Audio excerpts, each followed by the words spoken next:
1억에서 4억 가는 거는 별로 안 힘들어요. 제가 흔히 하는 얘기 중에 하나는 그 중간지대에서 싸우지 마라. 주식하는 사람들만 그걸 잘 못해요. 인내심이 없는 사람한테 사는 거예요. 그리고 인내심이 없는 사람한테 파는 거죠.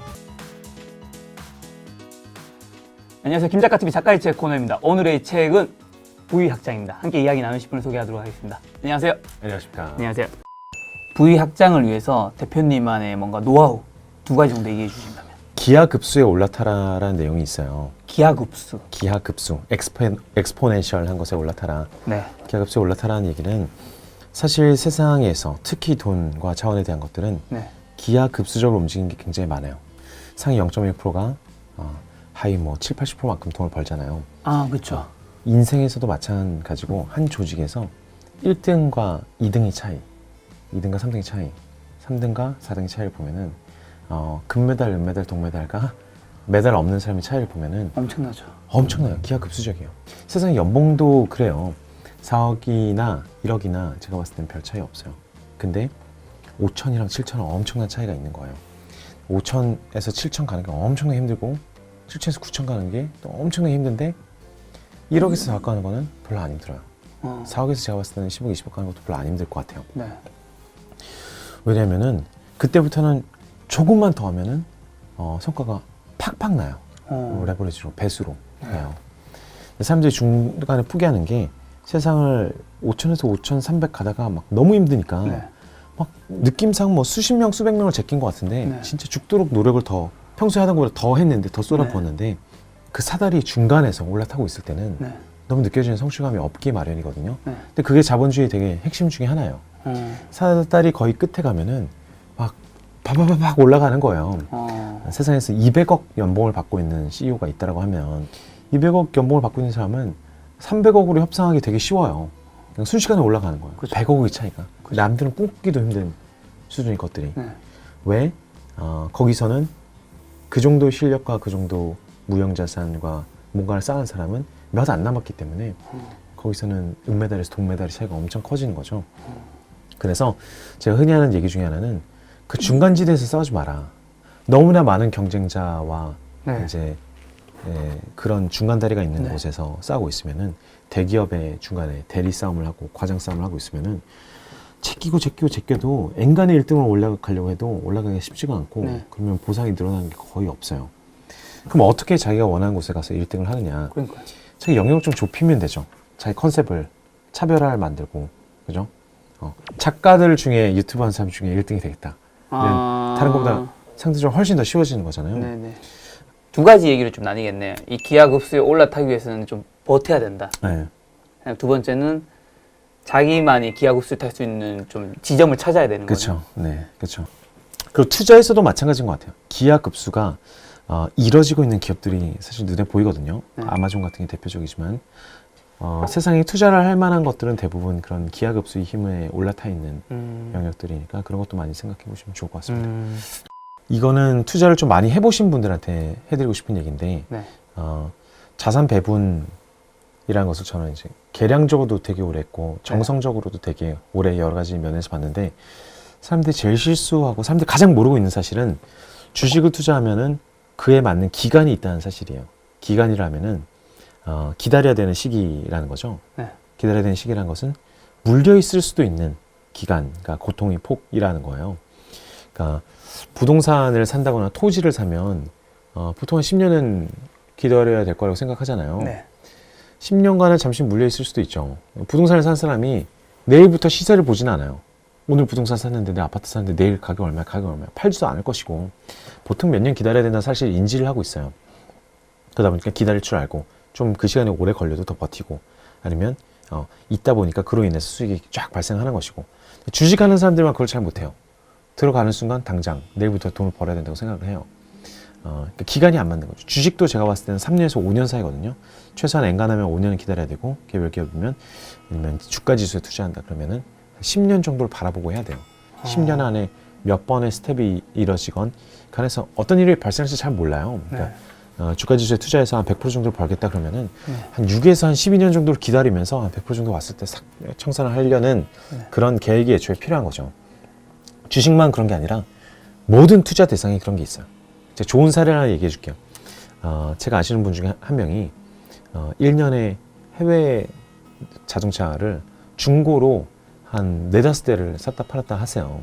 그래서 포르쉐 같은 거를 한 중고니까 뭐 9천짜리를 8천에 금매가 나오면은 부산까지 달려가서 8천에 사신 다음에 6개월 타시다가 한 8,500 정도 파시는 거예요. 돈을 남기고 심지어 그 제세금 다 떼고 나서도 미묘하게 돈을 남기고 파시는 거예요.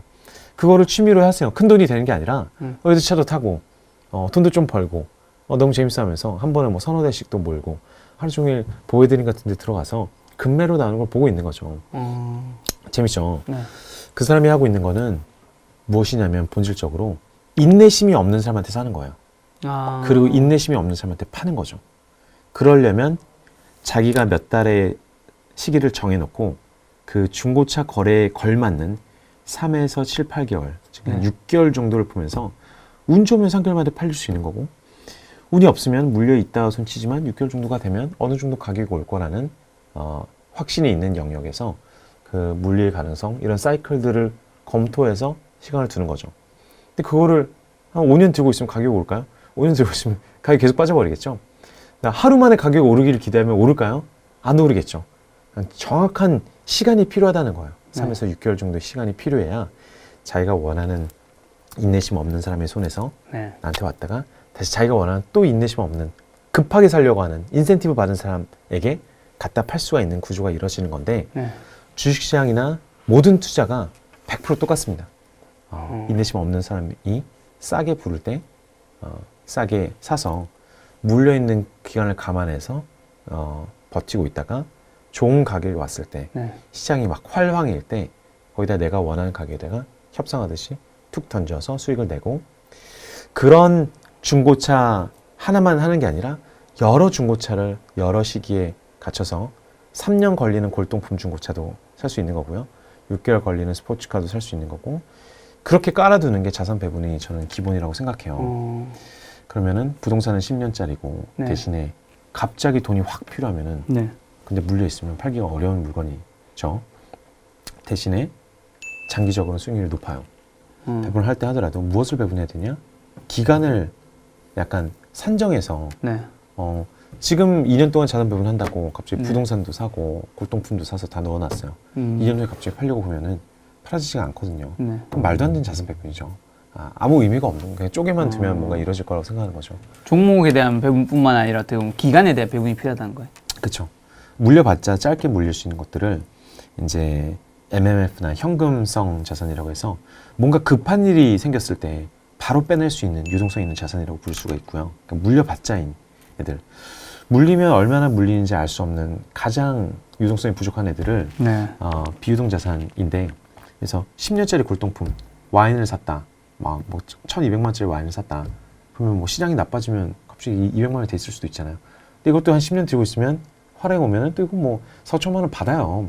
그림도 그런 것이고 뭐 되게 좋은 부동산도 그런 것이고 그런 물릴 수 있는 기간을 반영하면 대신 수익률이 더 높더라는 거죠. 유동성이 부족할수록 그 프리미엄이 감안돼서 가장 대표적인 게 벤처 캐피털 투자예요.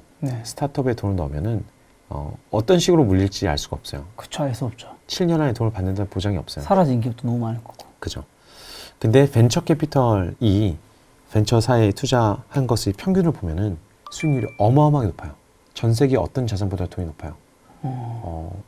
그리고 훨씬 꾸준하고요. 그게 저는 깜짝 놀랄 정도거든요. 헤지 펀드들보다 훨씬 높고. 그게 실제 데이터가 책에 적었었잖아요. 저는 책에도 있습니다. 그게 2018년 데이터였던 것 같은데 VC들 100개가 있으면은 그 중에 손실이 나고 있는 연간 기준으로 손실이 나고 있는 VC가 2개밖에 없더라. 100개 중에 98개가 이익을 보고 있더라. 10% 이상 수익을 보고 있는 VC가 거의 한 70% 됐던 것 같아요. 근데 그거는 자산운용업계에서 있을 수 없는 일이거든요. 스타트업에 어쨌든 투자를 하면 예를 들면 지금 배달의 민족이 투자한 VC들은 되게 돈을 많이 번 거잖아요. 돈을 많이 번 곳이 정말 너무 많이 버는 거죠. 그렇기도 하죠. 돈을 많이 버는 100개가 돈을 많이 못 번 나머지 9,900개 정도를 메꾸고 있는 건 사실이죠. 그렇죠. 그것도 몇천 배로 메꾸고 있는 건 사실이죠.